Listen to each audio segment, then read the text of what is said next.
Dr. Yoga lulus dokter umum di Fakultas Kedokteran Universitas Indonesia tahun 1996.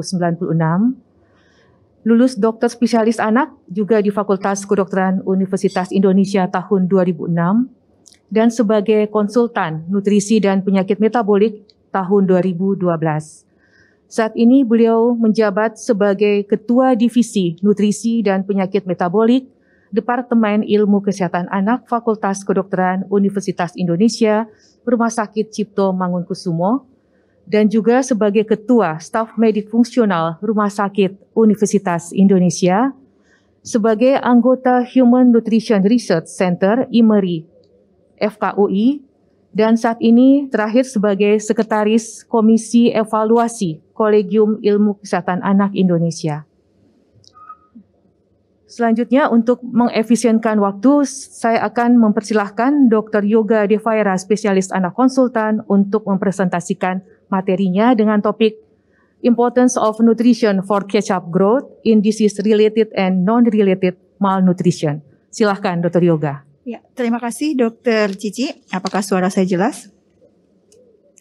Ya, pertama-tama saya mengucapkan terima kasih kepada panitia yang sudah mengundang saya untuk kembali melakukan diskusi tentang nutrisi pada pagi ini, dan kemarin saya rasa sudah sangat banyak dibahas ya betapa pentingnya nutrisi untuk pertumbuhan dan perkembangan seorang anak, sehingga pada pagi ini walaupun judulnya adalah untuk catch up growth pada anak yang terkait dengan penyakit atau tanpa penyakit khusus, pada pagi ini saya akan lebih memfokuskan untuk dengan pada penyakit.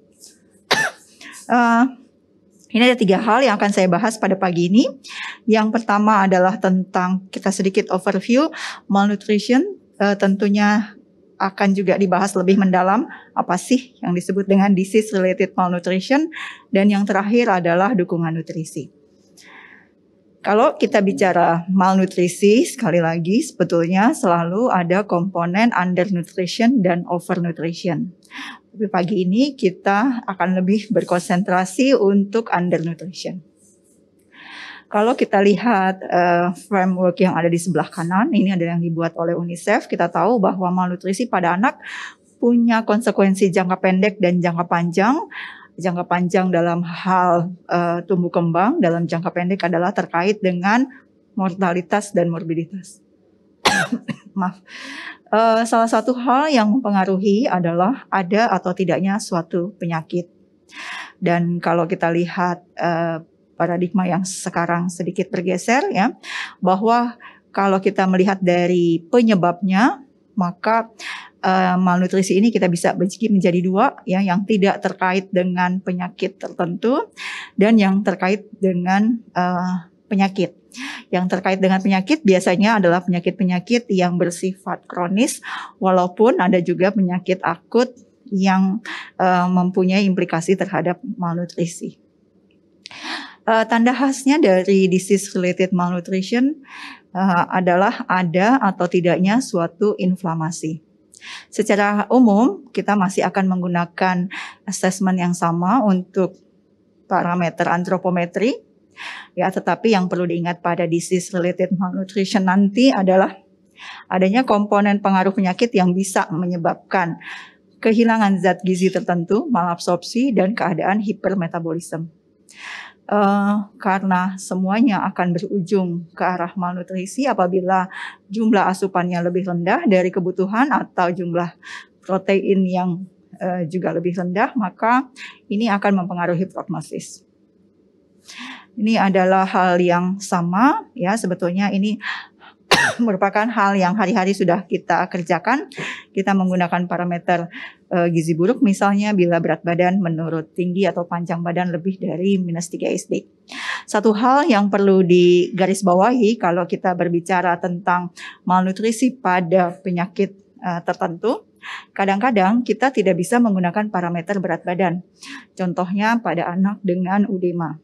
Maka kita akan menggunakan parameter lingkar lengan atas.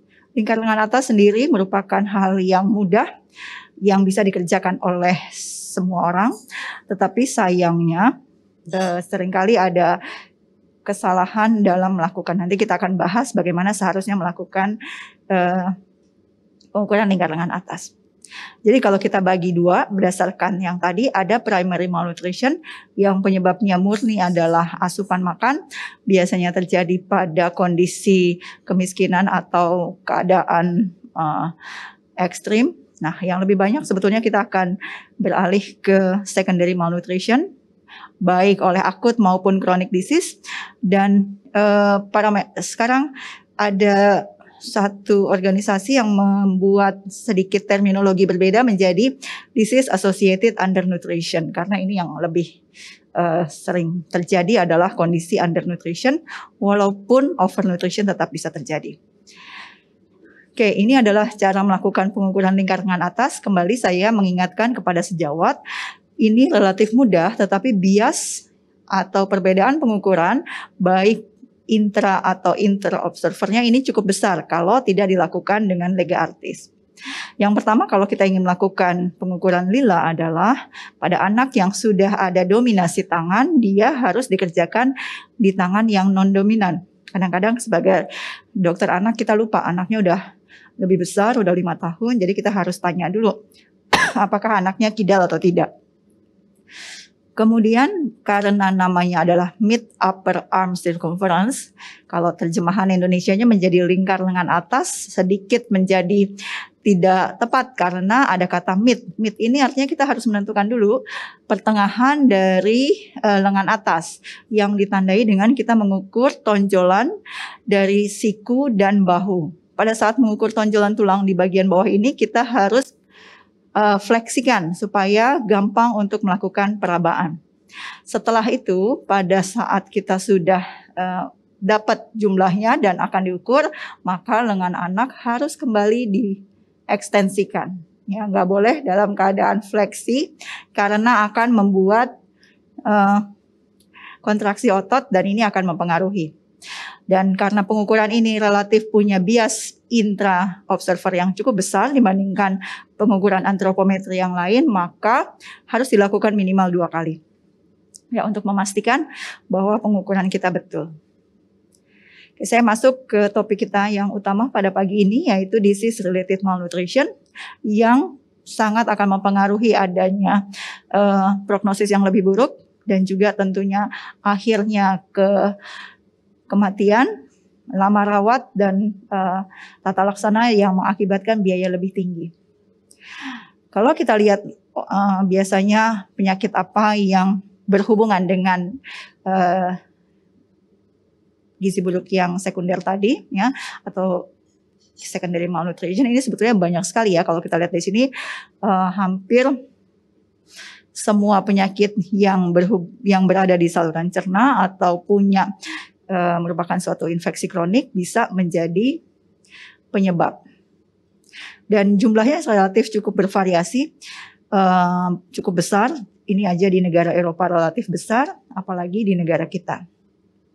Nah, yang menarik adalah bahwa untuk deskripsi malnutrisi pada yang berhubungan dengan penyakit ini ada beberapa hal yang sedikit berbeda dengan anak sehat, ya, yang biasanya kita cuma mengenalnya sebagai wasting. Pada anak dengan malnutrisi yang berhubungan dengan penyakit tertentu ada istilah yang disebut dengan kaheksia dan sarkopenia. Walaupun pada pediatrik sendiri definisinya belum pas, tetapi secara umum ini menggambarkan kehilangan massa otot yang lebih banyak dibandingkan dengan kehilangan massa lemak. Jadi massa lemaknya bisa tetap baik, tapi massa ototnya berkurang. Oke, faktor-faktor yang menyebabkan malnutrisi ini cukup banyak variasinya. Satu, memang sejak awal anaknya sudah mengalami gangguan gizi, ditambah lagi dengan faktor dari rumah sakit. Apa saja faktornya?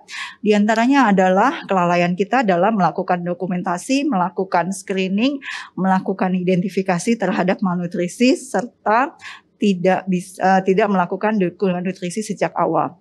Karena itu pada pagi ini saya akan memfokuskan untuk dukungan nutrisi apa yang harus kita kerjakan. Oke, jadi kalau kita bicara dukungan nutrisi, maka pada anak dengan Ini anaknya kita berbicara adalah anak yang sudah mengalami undernutrition ya. Jadi bukan anak sehat lagi dan dia punya penyakit tertentu. Sebetulnya dukungan nutrisinya bisa kita lihat apakah anaknya mampu makan dengan baik. Kalau mampu makan dengan baik, maka kita akan melakukan suplementasi oral. Tapi kalau tidak bisa menggunakan saluran cerna sama sekali, maka kita menggunakan dukungan parenteral. Pada kesempatan pagi ini, yang akan difokuskan adalah dukungan nutrisi enteral, baik dalam bentuk tube feeding maupun dalam bentuk pemberian secara oral. Oke, ini tadi untuk prevalensinya sudah saya jelaskan, relatif banyak ya secara internasional antara 7 sampai 45%. Dan enteral nutrisi sendiri ada sedikit pergeseran definisi. Kalau sebelumnya kita bicara enteral nutrisi artinya kita bicara penggunaan tube feeding.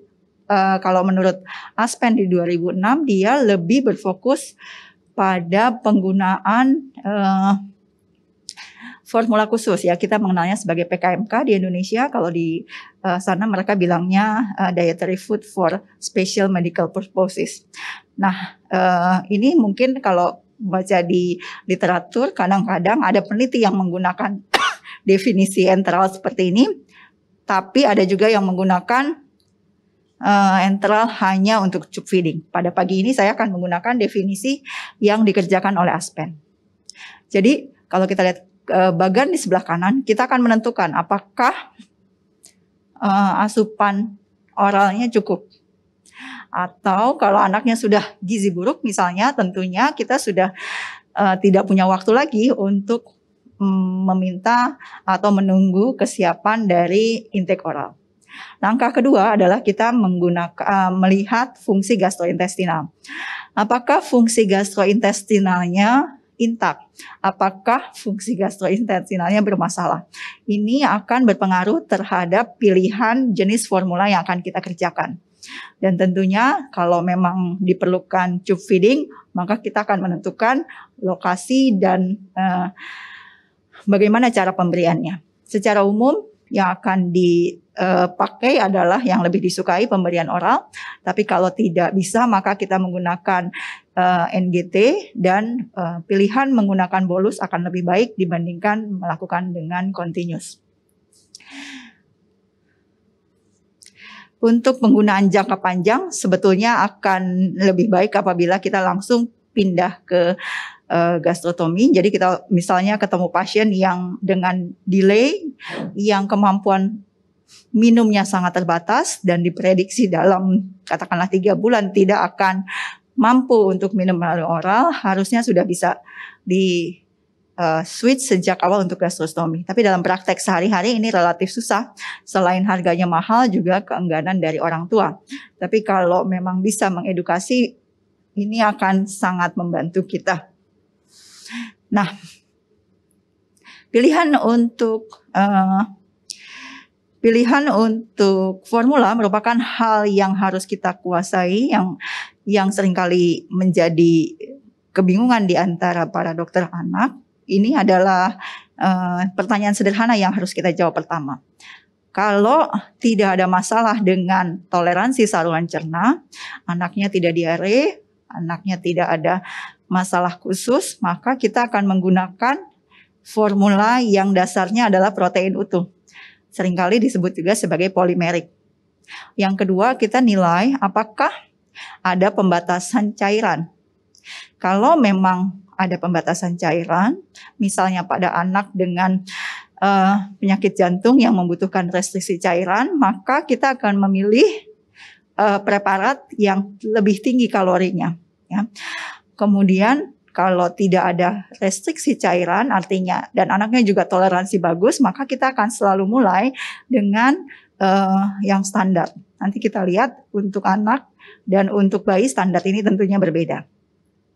Dan yang terakhir, apakah penyakitnya membutuhkan kebutuhan yang khusus? Ya, kalau ada kebutuhan yang khusus, tentu kita akan menyesuaikan dengan penyakitnya. Dan perlu diingat, tidak semua penyakit punya preparat yang khusus saat ini di Indonesia. Yang Kalau nggak ada, maka kita akan kembali menggunakan formula standar. Nah, yang ada tersedia sekarang apa? Untuk bayi tentunya ini artinya anak di bawah 1 tahun. Kita akan menggunakan ASI plus HMF atau standar infant formula. Kalau bicara standar infant formula artinya kalorinya sama dengan ASI adalah 0,67. Penambahan HMF akan meningkatkan densitas kalori dan protein di ASI. Beberapa susu mempunyai kadar laktosa yang rendah, sehingga kita punya susu formula. Sekarang sebetulnya tidak ada lagi yang rendah laktosa, yang ada adalah free lactose. Berikutnya adalah susu formula prematur yang kita sudah mengenalnya. Nah, untuk bayi di bawah 1 tahun, maka kalau kita bicara high density formula, high density infant formula, maka kita bicara yang meningkat hingga 1 kalori per mili. Ini berbeda kalau kita bicara untuk anak. Untuk anak standar enteral formula atau makanan cair standar adalah 1 cc 1 kalori. Tapi untuk bayi 1 cc kalori adalah formula tinggi kalori.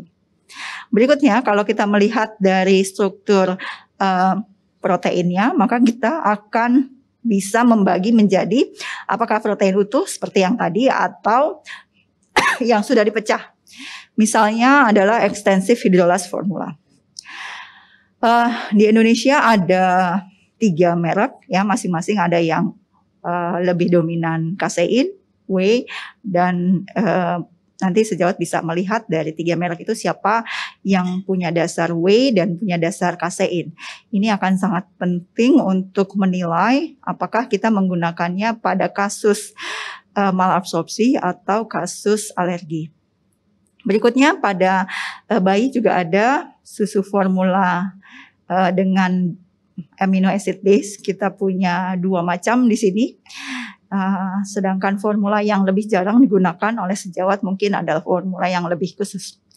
Untuk anak, kalau standar enteral di Indonesia kita bilangnya menjadi makanan cair ya. Tapi kalau di literatur kita akan ketemu sebagai pediatric enteral formula. Standar ini adalah 1 cc 1 kalori. Biasanya kebanyakan sudah free lactose. Jadi berbeda dengan preparat yang bayi. Kalau kita bicara yang high density atau tinggi kalori, maka densitas kalorinya akan naik jadi 1,3 atau 1,5. Di luar negeri ada preparat yang 2 kilokalori, di sini nggak ada yang untuk pediatrik. Tapi untuk dewasa memang tersedia yang 2 kalori per mili, tapi ini adalah preparat dewasa. Kalau bicara oligomeric formula, sampai saat ini di Indonesia kita nggak punya extensive hydrolyze yang untuk di atas 1 tahun. Kita punyanya partially hydrolyze.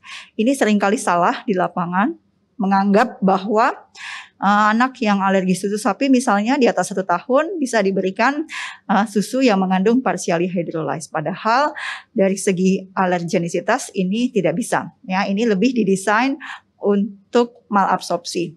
Kenapa? Karena selain kita bicara yang 3 tadi, maka kita juga harus melihat setidaknya 3 komponen dari kandungan yang ada di dalam susu.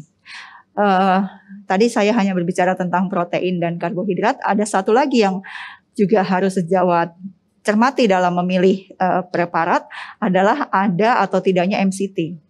Ini diperlukan kalau kita berhadapan dengan malabsorpsi.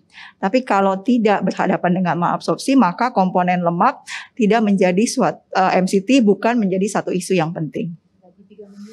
Ya, nah yang tadi adalah preparat yang bisa kita temui dalam keadaan untuk komersial. Apakah kita bisa membuat sendiri? Bisa, kita bisa membuat makanan cair yang dibuat di rumah sakit. Kita bisa ajarkan juga pasien untuk bikin ke rumah. Tetapi kalau makanan cair yang kita buat paling tinggi densitasnya biasanya 1,2 atau menjadi F135. Tapi F135 ini kandungan lemaknya tinggi sekali. Ada kelebihan, memang lebih murah. Dan beberapa penyakit yang khusus seperti penyakit ginjal, MC nefritis pada preparat dewasa yang komersial belum ada, anak belum ada, tapi ada preparat dewasa yang komersial. Sehingga untuk anak yang lebih kecil kita bisa minta memberikan MC nefritis. Apa perbedaannya antara makanan yang kita buat sendiri dengan makanan cair yang ada preparat komersialnya? Di satu sisi lebih mudah, tetapi kandungan gizinya kadang-kadang tidak lengkap. Ya, jadi harus sejawat. Pastikan bahwa mikronutriennya dalam keadaan cukup. Dan yang terakhir, kalau kita lihat tadi indikasi untuk memberikan makanan yang cair tinggi kalori, sebetulnya kalau ada restriksi cairan, ya. Ini salah satu penelitian yang saya kerjakan sudah cukup lama. Kalau tidak ada masalah dengan restriksi cairan, penggunaan 1,5 atau 1 sesi kalori tidak memberikan hasil yang berbeda. Oke, sebagai kesimpulan, malnutrisi pada saat sehat atau sakit kita tahu semua punya implikasi jangka pendek dan jangka panjang. Dukungan nutrisi yang terkait dengan penyakit tertentu ini berperan dalam prognosis dan tentunya tumbuh kembang anak. Dan sebagai dokter anak kita harus familiar dengan pilihan formula yang ada dan bisa memilih dengan bijaksana untuk pasien kita. Terima kasih, saya kembalikan ke Dr. Aida. Ya, baiklah kita membuka sesi diskusi. Kami persilahkan kepada para peserta untuk mengajukan pertanyaan di kolom Q&A dengan mencantumkan nama dan cabang asal. Di kolom Q&A sudah ada 2 pertanyaan. Saya lihat di sini keduanya dari Dr. Ronald ya. Ya, yang pertama, selamat siang Dr. Yoga, mohon izin apakah boleh mengentalkan supaya kalorinya lebih tinggi? Jadi mungkin untuk susu-susu yang standar ya mungkin ya. Ya, silakan Dr. Yoga. Oke. Ya, terima kasih Dr. Ronald atas pertanyaannya. Ini merupakan kasus yang sering kali kita temui juga ya. Kalau kita baca literatur ya, salah satu buku memang menganjurkan untuk meningkatkan kalori kita boleh mengentalkan sekitar 20% dari pengenceran standar. Ini berlaku untuk hampir semua ya, jadi bisa untuk susu khusus ataupun susu standar. Tapi harus ada hal yang dipantau, karena kalau kita mengentalkan artinya kita akan meningkatkan osmolaritas. Kalau osmolaritasnya meningkat, maka ada 2 resikonya. Resiko bahwa akan terjadi diare. Yang kedua adalah resiko akan terjadi konstipasi, karena kalau susu yang relatif tinggi kalori, kadang-kadang kebutuhan cairan tidak bisa terpenuhi. Jadi itu 2 hal yang harus diwaspadai, tetapi tidak boleh juga mengentalkan lebih dari 20% dari standar yang ditetapkan oleh pabrikan. Ya, makasih Dr. Yoga. Selanjutnya saya masuk ke pertanyaan kedua. Berdasarkan pengalaman pemberian formula khusus, terkadang rasanya tidak disukai oleh anak. Jadi apakah boleh penambahan gula atau bubuk coklat agar rasanya lebih enak sehingga anak mau minum? Ya, silakan Dr. Yoga. Ya, terima kasih. Jadi kalau kita menambahkan gula, perlu diingat bahwa itu kita kembali akan meningkatkan osmolaritas. Ya, jadi susu yang makin dipotong, artinya dari polimerik, oligomerik, elemental, maka osmolaritasnya akan dengan sendirinya naik. Nah, penambahan gula akan makin meningkatkan lagi. Jadi sama sekali tidak dianjurkan untuk menambahkan gula pada susu yang rasanya tidak enak, untuk mengcover supaya rasanya lebih bisa diterima ya. Jadi nggak boleh kalau hal yang seperti ini. Ya, makasih Dr. Yoga. Selanjutnya pertanyaan ketiga dari Dr. Ayu Utami. Selamat siang dokter, sampai kapan susu free lactose diberikan? Lalu bagaimana cara kita mengubah ke susu formula sebelumnya? Oke, ya, silakan. Ya, terima kasih Dr. Ayu. Jadi artinya tentu ada indikasinya kenapa kita memberikan susu free lactose. Salah satunya mungkin dia dalam keadaan diare berat atau ada diare melanjut yang membutuhkan susu free lactose. Jadi sampai kapan? Sampai indikasi kita untuk memberikan susu free lactose itu sudah tidak ada lagi. Ya, kita mengenal sebetulnya ada defisiensi laktosa primer yang sangat jarang, tapi kebanyakan adalah yang temporer. Jadi kalau temporer mesti dinilai apakah sudah selesai atau belum. Contoh, sebetulnya kalau kita anggap misalnya ini berkaitan dengan diare akut, dehidrasi berat misalnya yang dokter menganggap perlu untuk diberikan susu free lactose, maka dalam waktu 3 hari sampai seminggu akan sudah terjadi reepitelisasi. Ya, bagaimana cara menyetopnya? Ya, dokter bisa langsung lanjutkan ke susu dia yang sebelumnya. Jadi kalau susu free lactose kita nggak mengenal untuk melakukan tapering off ya, jadi langsung boleh saja diganti. Ya, selesai? Sudah, Dr. Ya. Yoga? Ya, makasih. Pertanyaan keempat, ini dari Jogja ya, dari Dr. Mike ya, Dr. Mike. Izin bertanya untuk pasien anak alergi susu sapi ya, jadi di atas 1 tahun karena tidak ada pilihan extensively hydrolyzed, apakah bisa menggunakan amino acid base saja? Oke, ya terima Silakan. kasih Dr. Mike. Jadi kalau kita lihat tadi ada beberapa preparat yang sebetulnya preparat bayi ya di bawah 1 tahun, tapi bukan berarti tidak boleh digunakan untuk anak yang lebih besar. Kalau anak di atas 1 tahun alergi susu sapi, tentunya dalam bayangan saya dia masih bisa makan makanan yang lain. Ya, jadi dia bisa tetap menggunakan susu untuk di bawah 1 tahun. Tidak perlu beralih ke amino acid base kalau dengan susu extensive hydrolyzed dia sudah baik. Ya, jadi bukan jangan dibalik, kalau susu yang lebih tua nggak boleh kita pakai untuk bayi yang lebih muda. Tapi kalau susu yang lebih muda kita boleh pakai untuk anak yang lebih besar seperti extensive hydrolyzed yang sekarang di Indonesia kita belum punya sediaan untuk anak besar. Ya, seandainya misalnya amino base juga tidak ada, Dr. Yoga, apakah kita bisa menggunakan yang lain, misalnya seperti soya misalnya? Bisa, ya. Itu Silahkan, juga jadi ya. satu alternatif kalau untuk anak yang lebih besar, maka kalau dia memang bukan yang alergi juga terhadap protein soya, maka boleh. Tapi sekali lagi anak di atas 1 tahun, kalau alergi susu sapi, dokter punya banyak pilihan untuk memberikan makanan padat.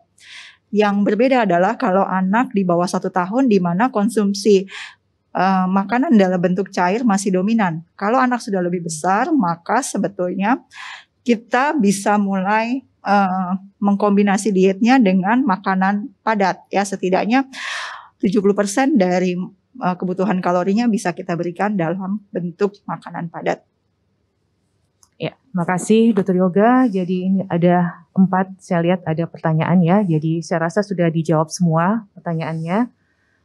Ya, mungkin kita sudah berada pada ujung acara ya, penghujung acara.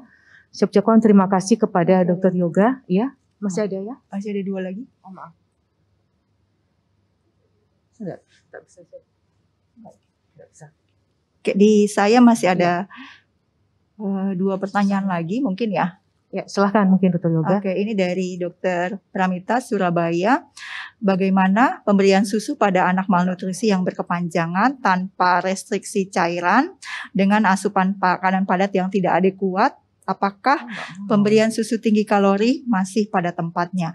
Iya dokter, jadi dokter kalau kita lihat bagan yang tadi, maka anak yang malnutrisi ini, apakah kalau dia nggak ada gangguan saluran cerna, artinya nggak ada diare, toleransinya bagus, maka dokter boleh memberikan susu tinggi kalori. Ya ini sayangnya nggak dikasih tahu umurnya berapa ya, tapi boleh pada tempatnya. Ya jadi yang dibedakan adalah apakah kita akan menggunakan yang polimerik. Yang polimerik nih artinya susu yang seperti ini. Kalau tanpa restriksi cairan dan kalau lewat oral, karena tadi enteral feeding juga bisa oral ya. Kalau lewat oral anaknya tidak bermasalah dengan susu yang kalorinya lebih tinggi, silahkan boleh digunakan. Tapi jangan sampai kalau dokter menggunakan yang lebih tinggi, konsumsinya jadi lebih rendah. Kalau lewat NGT, kalau nggak ada masalah dengan cairan, ini tidak dianjurkan. Tapi kalau lewat oral, karena sangat tergantung dari berapa banyak seorang anak mau minum, maka dokter harus berhitung. Apakah dengan meningkatkan kalorinya, jumlah volume yang bisa diminum tetap sama atau anaknya malah jadi tidak mau minum. Tapi kalau lewat NGT maka kita akan tetap menggunakan yang kalori standar. Mungkin itu dokter. Ya, makasih saya sudah lihat dok ya. Jadi ini ada lagi yang terakhir ya dari dokter Pramita ya. Jadi ini dari Surabaya. Oke, yang baru sudah. Oh ya, dari Asi Retno Wulandari ya. Jadi apakah bagaimana untuk anak-anak yang alergi susu sapi menggunakan asam amino, kita mau menaikkan kalorinya? Ya. Itu bagaimana caranya dok? Oke, kalau udah anak berarti ini udah di atas 1 tahun ya, dokter Asi. Untuk asam amino di atas 1 tahun kita punya preparat yang 1 cc 1 kalori kalau menggunakan yang asam amino. Kembali kalau dia di atas 1 tahun, maka PR kita juga adalah untuk ikut menggunakan makanan padat. Halnya menjadi berbeda kalau dia juga kebetulan misalnya nggak mampu untuk makan makanan padat, katakanlah ada gangguan perkembangan, maka tentu ini menjadi sulit dan kita akan menggunakan formula asam amino yang 1 cc 1 kalori. Ya, jadi kita bisa menggunakan preparat yang memang kalorinya akan lebih tinggi untuk anak di atas 1 tahun. Kalau ini asam amino dok, maksudnya formula asam amino. Formula asam amino kita punya 2, buat yang di bawah 1 tahun 0,67 dan buat di atas 1 tahun yang 1 cc 1 kalori. 1:1 ya. Ya, jadi tidak usah dikentalkan dok ya untuk anak ya. Ya, saya rasa itu jadi pertanyaan sudah selesai pada sesi ini. Saya ucapkan terima kasih kepada Dr. Yoga atas diskusinya dan juga terima kasih banyak kepada para peserta atas kehadirannya dan partisipasinya. Semoga kita semua tetap sehat dan tetap semangat. Dan sebagai kesimpulan mungkin ada 2 hal yang penting di sini bahwa malnutrisi mempunyai implikasi medik klinis yang cukup harus kita perhatikan ya. Ada yang jangka panjang dan juga ada jangka pendek karena ini sangat berpengaruh terhadap tumbuh kembang anak. Dan yang kedua adalah dukungan nutrisi itu juga sangat penting kita lakukan untuk pada anak malnutrisi ya, terutama juga untuk tumbuh kembang anak ya, ini yang paling penting. Ya, saya rasa itu yang bisa saya simpulkan ya, mudah-mudahan acara ini atau sesi ini sangat bermanfaat untuk teman-teman sejawat semuanya. Lebih kurangnya saya mohon maaf. Saya akhiri sesi ini. Wabillahi taufiq wal hidayah. Wassalamualaikum warahmatullahi wabarakatuh.